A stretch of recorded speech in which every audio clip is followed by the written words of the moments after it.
माता सुमित्रा ने लक्ष्मण को राम के साथ वन भेजते समय क्या कहा था?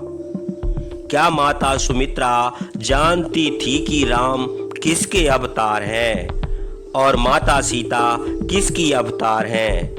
माता सुमित्रा ने लक्ष्मण से यह क्यों कहा था कि बेटा तू राम का भक्त है, तू राम से कभी अलग नहीं रह सकता, राम का जन्म तेरे ही कारण हुआ है।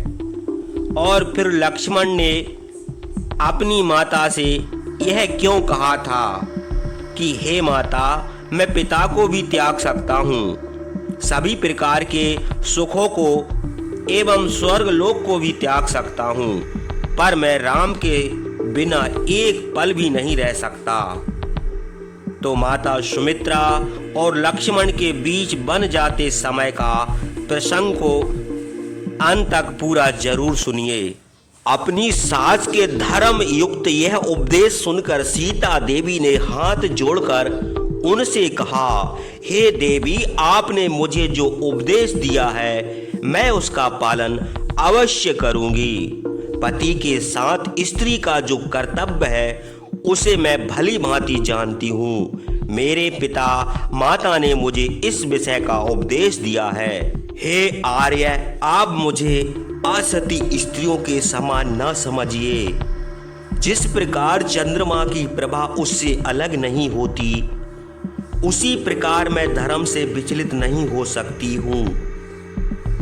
जैसे तंत्री के बिना बीना नहीं बज सकती और पहिया के बिना रथ नहीं चल सकता, वैसे ही पति के बिना स्त्री 100 पुत्रों की माता होने पर भी सुखी नहीं रह सकती।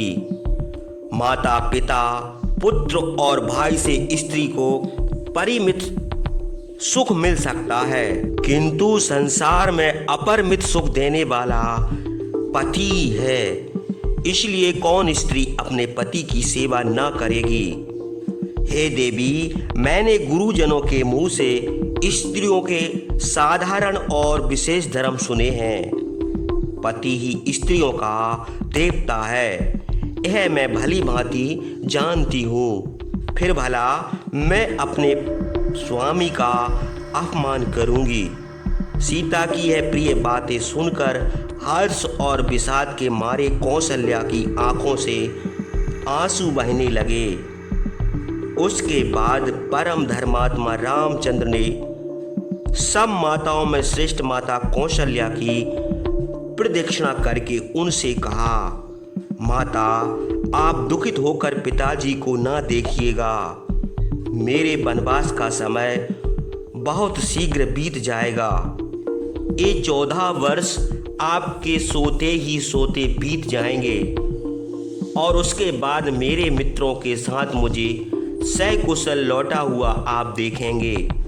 रामचंद्र ने अपनी माता से यह कहकर अन्य 350 माताओं की ओर देखा। वे भी दुखित होकर रामचंद्र की ओर देखने लगीं। रामचंद्र ने हाथ जोड़कर उनसे कहा, हे माताओं, हमेशा साथ रहने से अथवा अज्ञानता से यदि मैं आप लोगों को कोई कठोर वचन कहा हो या आप लोगों का कोई अनिष्ट किया हो तो उस अपराध को क्षमा कीजिए। रामचंद्र की यह धर्म युक्त बातें सुनकर सब स्त्रियां शोक से व्याकुल हो गईं, क्रोची की तरह दीनता से रोने लगीं। महाराज दशरथ का जो राजभवन मुरज और प्रणव आदि बाजों के शब्द से गूंजता था, वह उस समय उनकी स्त्रियों के रोने और चीखने के शब्द में दुखमय हो गया। उसके बाद राम, लक्ष्मण और सीता ने हाथ जोड़कर दीन भाव से राजा दशरथ को प्रणाम करके उनकी प्रदक्षिणा की। धर्म के अनुसार उनसे वन को जाने की आज्ञा लेकर माता कौशल्या को प्रणाम किया। उस समय रामचंद्र शोक से व्याकुल हो गए। लक्ष्मण ने पहले कौशल्या को प्रणाम करके फिर अपनी माता सुमंत्रा को प्रणाम किया।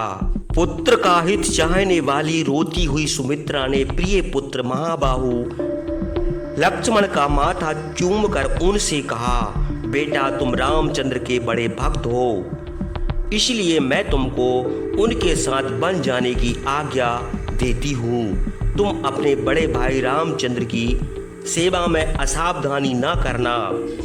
हे निष्पाप, बड़ों का अनुगामी होना ही संसार में सज्जन मनुष्यों का परम धर्म है।